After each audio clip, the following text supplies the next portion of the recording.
Bismillahirrahmanirrahim. Assalamualaikum warahmatullahi wabarakatuh. Baik, mahasiswa, hari ini saya ingin menjelaskan tentang apa itu rancangan percobaan. Apa itu rancangan percobaan? Secara kata, rancangan itu adalah bentuk, pola, ataupun model. Sementara percobaan itu adalah suatu rangkaian kegiatan untuk mencari jawaban terhadap permasalahan atau eh, rumusan masalah ya dengan melakukan pengujian terhadap hipotesis ya. Secara definitif itu rangkaian kegiatan tadi melakukan pengamatan ya terhadap pengaruh X atau dalam hal ini adalah input terhadap Y ya, di mana X adalah faktor perlakuan, Y adalah faktor pengamatan. Ya, rancangan percobaan juga merupakan tindakan trial atau coba-coba yang dirancang untuk menguji keabsahannya atau validitasnya terhadap hipotesis yang Anda ajukan.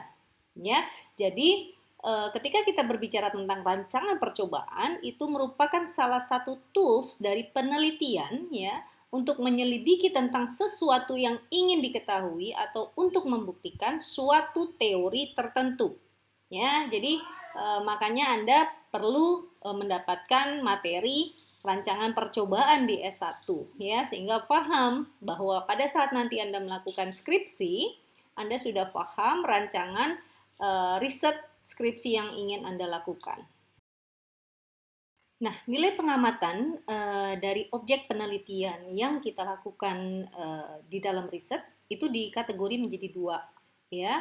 Ada nilai X dan ada nilai Y. Tadi sudah disampaikan, ya. Nilai X itu adalah independent variable, di mana nilainya tidak tergantung dari hasil pengamatan, tetapi tergantung kepada peneliti. Nah, independent variable ini adalah variabel yang menjadi penyebab adanya atau timbulnya perubahan dari variabel respon atau variabel dependent. Ya, makanya disebut sebagai faktor sebab. Sementara nilai Y itu adalah dependent variable, ya. Yaitu variabel yang dipengaruhi atau variabel yang menjadi akibat karena adanya variabel independen. Nah, nilainya ini tergantung dari hasil pengamatan sebagai akibat diterapkannya faktor X. Oleh karena itu, biasanya nilai Y kita sebut sebagai faktor akibat.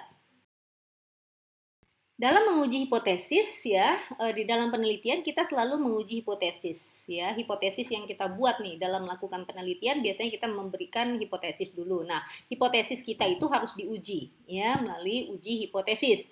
Tujuan dari uji hipotesis adalah untuk mencari nilai ya, untuk menentukan sehingga kita dapat menentukan tingkat signifikasi dari pengaruh perlakuan X atau variabel independen terhadap ragam dari nilai Y atau dependent, gitu ya. Nah, metode pengambilan keputusan dari uji hipotesis ini didasarkan dari analisis data baik penelitian eksperimental maupun non eksperimental. Ya, nilainya berdasarkan dari beda nyata atau tidak beda nyata atau signifikansi. Ya, ini merupakan suatu bentuk pengaruh ya atau ukuran ya pengaruh perlakuan jika pengaruh perlakuan lebih besar dari pengaruh non perlakuan. Ya, artinya timbul uh, uh, apa timbul pengaruh ya yang jauh berbeda terhadap perlakuan X dari perlakuan X yang diulang hingga n kali ulangan melalui proses replikasi. Biasanya kita tentukan dengan nilai probabilitas atau disingkat dengan P. Ya, apa itu probabilitas? Probabilitas itu mengasumsikan merupakan nilai asumsi bahwa hipotesis 0 benar. Jadi kita buat hipotesisnya 0. Ya. Nah, jika nilai probabilitas kurang dari tingkat signifikansi tes yang kita harapkan, maka hipotesis 0 bisa kita tolak atau H0 kita tolak. Gitu. Nah, jika probabilitasnya lebih tinggi dari tingkat signifikansi tes yang kita uji yang kita harapkan, maka bisa dikatakan bahwa hipotesis kita tidak cukup bukti untuk menolak hipotesis nol. Jadi kita bisa menyimpulkan bahwa hipotesis alternatif dalam hal ini bisa H1 atau H aksen itu adalah yang benar, ya.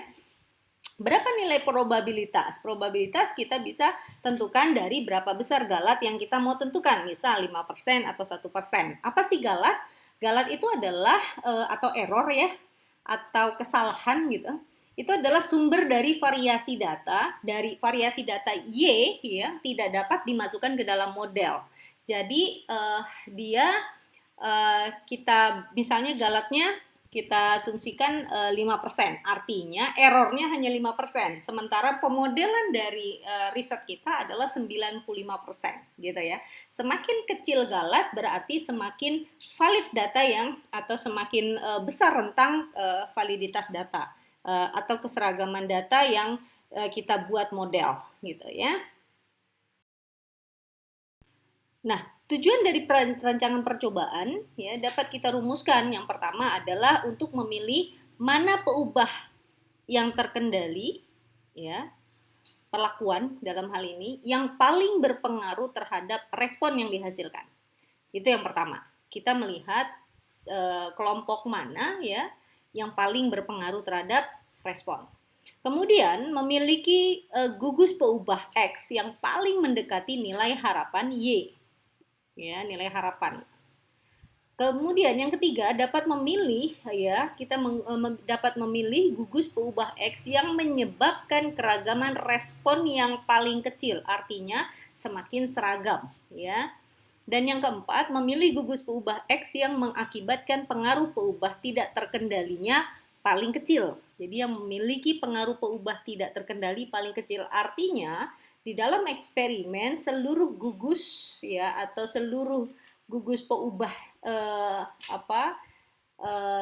yang diberikan kepada suatu kelompok tertentu itu terkendali ya, terkendali sehingga reaksi yang tidak terkendalinya menjadi minimalis. Nah, ada 3 prinsip dasar di dalam merancang suatu percobaan. Yang pertama adalah pengacakan atau randomize. Ya, supaya setiap unit dalam satuan percobaan yang diberikan treatment atau peubah tadi X ya, dia memiliki peluang yang sama. Maka diperlukan pengacakan. Nanti saya akan jelaskan di belakang bagaimana metode pengacakan yang sahih menurut statistik. Yang kedua adalah ulangan, replication, bahwa di dalam rancangan percobaan ya harus memiliki ulangan. Ulangan ini adalah untuk menegaskan bahwa metode yang diterapkan di dalam menerapkan peubah X terhadap menghasilkan respon Y itu bisa diulang, gitu ya. Bisa diulang dan menghasilkan nilai yang sama, respon yang sama. Dan yang ketiga ada pengendalian lingkungan, local control. Ini artinya bahwa semua faktor di luar X ya dan Y itu harus dikontrol sedemikian hingga tidak mempengaruhi respon yang akan dihasilkan, sehingga respon benar-benar bisa digaransi atau dijamin merupakan hasil dari treatment peubah X. Oke, saya akan jelaskan secara detail pada slide berikutnya. Syarat yang pertama adalah pengacakan atau randomize. Jadi pengacakan adalah bahwa setiap unit percobaan memiliki peluang yang sama untuk diberikan satu perlakuan. Ya, kenapa harus diacak? Pertama untuk menghindari galat. Ya, yang kedua untuk meningkatkan validitas kesimpulan sehingga pemenuhan asumsi terhadap kebebasan itu terpenuhi. Yang ketiga adalah cara pengacakan bisa dengan lotre, bisa dengan tabel bilangan acak atau secara computerized ya. Sehingga misalnya kita ingin melakukan 5 treatment X, peubah X terhadap suatu hewan ya.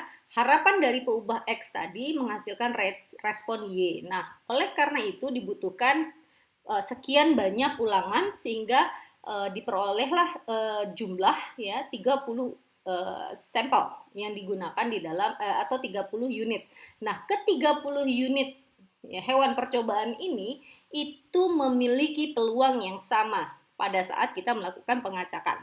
Artinya ke-30 hewan dengan keseragaman yang sama itu memiliki peluang yang sama untuk diberikan treatment tertentu, sehingga terhindar dari galat yang cukup besar.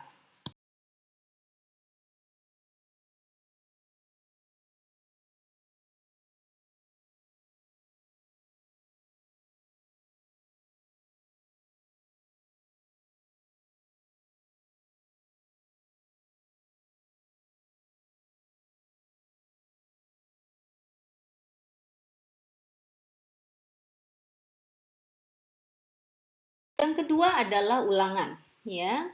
Apa itu ulangan? Ulangan adalah frekuensi perlakuan di dalam suatu percobaan. Jadi berapa banyak frekuensinya, ya.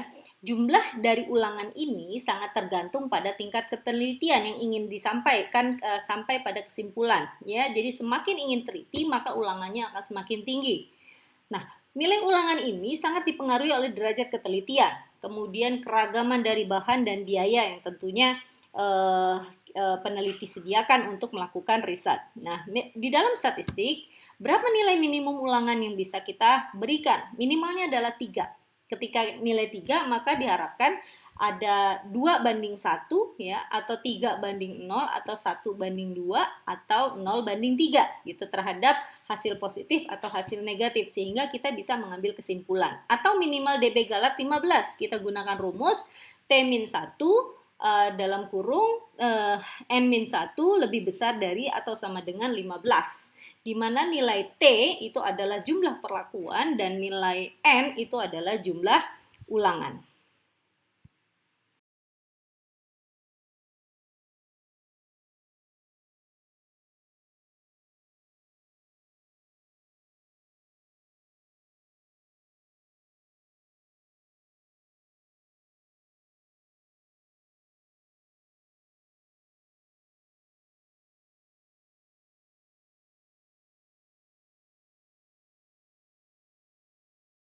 Yang ketiga adalah lokal kontrol. Ya, lokal kontrol ini adalah pengendalian kondisi-kondisi lingkungan yang berpotensi mempengaruhi respon. Seperti misalnya kalau misalnya pengandangan pada hewan ya di dalam kandang hewan, maka lokal kontrolnya seperti misalnya jumlah pakan yang diberikan harus sama. Kemudian lingkungan harus sama, kandang ukurannya harus sama. Karena apa? Ketika kandang diberikan berbeda, maka area luas kandang bisa mempengaruhi respon fisiologi dari hewan dan akibatnya akan menghasilkan bias. Ya, jadi kondisi dibuat seseragam mungkin sehingga lingkungan lokal kontrol itu bisa dipastikan memiliki keragaman yang baik ya, sehingga respon yang dihasilkan benar-benar merupakan hanya bersumber dari perlakuan. Ya, jadi tujuan lokal kontrol adalah untuk meningkatkan presisi dari kesimpulan, tidak ada bias di dalam hasil riset Anda. Ya, bagaimana strategi yang digunakan? Yaitu dengan metode pengelompokan, bisa satu arah, dua arah, atau multi arah. Nah, kelompok bisa berhasil jika keragaman dalam kelompok lebih kecil dibandingkan keragaman antar kelompok. Ini menjadi catatan ya, bahwa lokal kontrol Anda berhasil jika keragaman di dalam satu kelompok yang sama itu lebih kecil dibandingkan keragaman di antara berbagai kelompok. Kalau keragaman di antar kelompok itu kan ada perlakuan. Ya, kemudian juga syarat dari kelompok bahwa tidak berinteraksi dengan perlakuan karena dia mendapatkan perlakuan yang. Nah, berdasarkan cara pemilihan perlakuan, maka bisa kita bedakan menjadi 2, ya. Ada perlakuan dengan faktor acak dan ada perlakuan faktor tetap. Untuk faktor acak ya, di mana level atau taraf dari faktor tersebut kita pilih secara acak dari populasi ya, dari populasi level atau taraf faktor tersebut. Maka kesimpulan yang diperoleh itu berlaku untuk semua taraf atau level dari faktor tersebut. Ini faktor acak. Nah, sementara faktor tetap atau fix itu adalah level atau taraf dari faktor ditentukan secara subjektif dari si peneliti. Misalnya kita dapat variasi bobot badan, variasi sampel bobot badan yang berbeda pada mencit misalnya. Nah, kita mengumpulkan misalnya, oh udah diseragamkan saja berdasarkan berat badan gitu ya. Pengelompokannya berdasarkan berat badan, kelompok A, kelompok B, kelompok C. Baru setelah terjadi pengelompokan berat badan karena terlalu bervariasi, maka baru kemudian kelompok dengan berat badan 20 sampai 25 kita berikan treatment A, B, C, D. Kelompok dari 25 sampai 30 tergantung. Jadi untuk meminimalis galat, ya. Nah, kesimpulannya hanya diperoleh dan hanya berlaku untuk taraf atau level yang diuji coba, gitu ya. Jadi itu bisa tetap. Rancangan percobaan yang baik itu memenuhi paling tidak ada 5 kategori. Yang pertama sederhana, simplicity, gitu ya. Artinya apa? Perlakuan dan metode semudah mungkin ya itu dapat dilakukan oleh peneliti tapi dengan tetap mempertahankan objektivitas dari penelitian. Ini yang pertama. Jadi sederhana, semakin sederhana sebenarnya semakin baik ya. Semakin bisa dimengerti dan semakin mudah diulang gitu ya. Yang kedua, derajat ketepatan, degree of precision. Ya, derajat ketepatan itu adalah di mana memiliki peluang di dalam mengukur perbedaan yang ada pada perlakuan-perlakuan yang diterapkan. Jadi menurut derajat ketepatan yang diinginkan oleh si peneliti tadi. Yang ketiga adalah ketiadaan galat sistematis. Ini maksudnya penelitian dari yang dilakukan harus didesain sedemikian hingga agar setiap unit percobaan bisa menerima perlakuan dengan peluang sama besar sehingga hasilnya menjadi tidak bias. Jadi homogenitas sangat penting di sini ya. Sehingga respon yang dihasilkan benar-benar hanya dari faktor perlakuan. Yang keempat, kisaran keabsahan dari kesimpulan. Ya, dan baiknya kisaran keabsahan dari kesimpulan ini lebar gitu ya. Artinya peningkatan kisaran keabsahan kesimpulan kita bisa peroleh melalui dengan meningkatkan jumlah ulangan atau berdasarkan waktu, ulangannya berdasarkan waktu atau berdasarkan ruang. Atau kita bisa melakukan perancangan perlakuan secara faktorial sehingga menjadi lebih kesimpulannya menjadi lebih luas gitu ya, dan keabsahan kesimpulannya menjadi lebih baik. Yang kelima itu adalah kalkulasi derajat dari ketidakpastian, degree of uncertainty. Ya, itu memungkinkan kalkulasi derajat ketidakpastian ini merupakan suatu proses yang memungkinkan si peneliti bisa menghitung berapa peluang terjadinya hasil pengamatan yang menyimpang. Jadi kita sudah bisa mengkalkulate berapa nih errornya. Gitu. Nah, percobaan yang baik minimal harus memenuhi 5 syarat ini.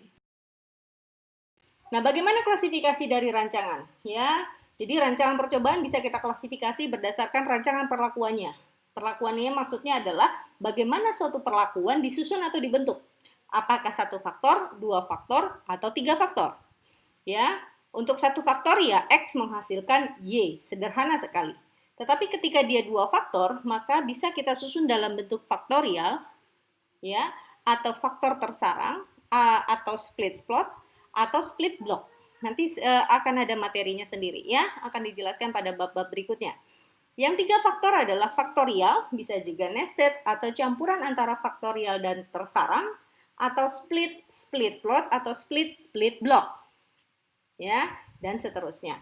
Nah, berupa rancangan pengendalian lingkungan. Bagaimana perlakuan tersebut ditempatkan pada satu percobaan? Ya, apakah dia rancangan acaknya secara lengkap? Artinya seluruh unit dalam satu unit percobaan itu diacak secara sempurna. Ya, sementara yang kedua rancangan acak kelompok, di mana pengacakan itu dilakukan pada masing-masing kelompok. Dan yang ketiga ada rancangan bujur sangkar Latin. Ya, ini untuk unit percobaan yang memiliki 2 sumber keragaman. Misalnya, sampel unit percobaannya terdiri jantan, betina, kemudian terdiri dari juvenile dan atau misalnya anakan dan indukan. Maka kita bisa ada 2 sumber keragaman, yaitu berdasarkan anakan indukan dan ada berdasarkan seks. Ya, dan yang keempat adalah rancangan lattice ya. Nanti kita akan bahas Ketiga, rancangan pengukuran. Ini adalah berkaitan dengan bagaimana respon itu diukur. Penamaan rancangan merupakan kombinasi dari rancangan, ya, perlakuan dan rancangan pengendalian lingkungan.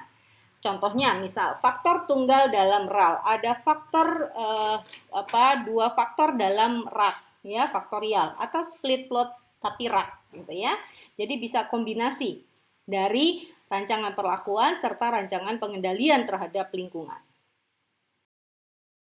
Memilih rancangan, ya, memilih rancangan itu adalah pertama dengan mengatur dan mengontrol variabel, ya, dan kondisi percobaan secara utuh dan ketat, baik dengan berupa manipulatif, ya, atau randomisasi atau kontrol.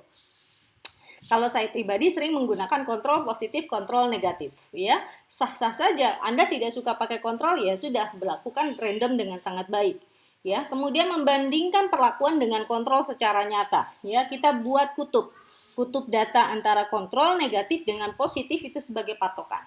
Ya, kemudian memaksimalkan varians dari variabel-variabel yang diteliti dan berkaitan dengan hipotesis yang diuji. Ya, terakhir memilih rancangan dengan meminimalisir variasi, ya, varians dari variabel-variabel pengganggu yang berada di luar penelitian atau variance error. Ya. Kemudian bagaimana kita mengambil data? Mengambil data berdasarkan setting lapangan, ya, bisa lapangan, bisa laboratorium, bisa di perpustakaan, studi pustaka maksudnya, database. Atau berdasarkan sumber data, apakah data primer atau sekunder. Atau bisa juga berdasarkan teknik, apakah tekniknya observasi, berupa pengamatan dan pengukuran, atau wawancara, atau dokumen, atau gabungan antara observasi wawancara, observasi dengan dokumentasi, dan yang lain-lain. Atau dengan intervensi eksperimental atau tanpa intervensi non-eksperimental. Jadi pengelompokannya berdasarkan intervensi. Ketika Anda melakukan intervensi terhadap objek, maka itu tergolong ke dalam percobaan eksperimental. Desain eksperimental. Tapi jika tanpa intervensi, maka terkategori sebagai non-eksperimental. Nah, rancangan pengumpulan data pertama harus dibangkitkan dulu, artinya harus dirangsang dulu, dicoba dulu melalui percobaan. Lalu datanya dikumpulkan, ya. Kalau data dikumpulkan ya berupa survei atau hasil observasi. Kenapa kita perlu mengumpulkan data? Pertama, untuk mendapatkan penduga yang tidak bias. Yang kedua, meningkatkan presisi kesimpulan. Dan kesimpulan yang kita peroleh bisa kita generalisasikan ke populasi dari target, gitu ya. Teknik sampling, ya, teknik sampling itu bisa faktor tunggal tadi, bisa kita gunakan RAL, ya, rancangan acak lengkap, rancangan acak kelompok lengkap atau RBSL. Faktorial juga kita bisa gunakan RAL dan RAK, ya. Tersarang juga sama, split plot, split block, atau uji multilokasi. Itu bisa kita pilih mana teknik sampling yang mau Anda gunakan. Ya. Nah, ini adalah tahapan di dalam Anda melakukan experimental design. Pertama, tentukan apakah Anda ingin melakukan analisis secara deskriptif. Deskriptif itu baik, buruk, ya, lebih tinggi atau lebih rendah itu deskriptif, atau eksploratif, ya, melalui uji statistik. Kemudian pemeriksaan asumsinya, apakah data normal, kehomogenan ragam dan keaditifan dari data, ya. Periksa secara asumsinya seperti apa. Kemudian buat analisis sidik ragamnya. Ya, ketika dalam analisis sidik ragam ditemukan bahwa F hitung lebih besar dari F tabel, maka lakukan uji lanjut. Ya, jika perlakuannya bersifat kualitatif, maka Anda bisa lakukan atau gunakan BNT, TUKI atau DMRT atau DUNET. Sementara jika perlakuannya berupa kuantitatif, ya, lakukan uji lanjut berupa kontras polinomial, ortogonal atau kurva respon. Ya, untuk uji multilokasi, ya, multilokasi tes, kita bisa melakukan analisis ragam gabungan, ya, atau analisis kestabilan atau additive main effect dari multiplication interaktif. Ya, nanti satu persatu akan kita bahas per chapter pada setiap pertemuan berikutnya. Saya rasa cukup sekian ya pendahuluan dari rancangan percobaan. Terima kasih atas perhatiannya. Assalamualaikum warahmatullahi wabarakatuh.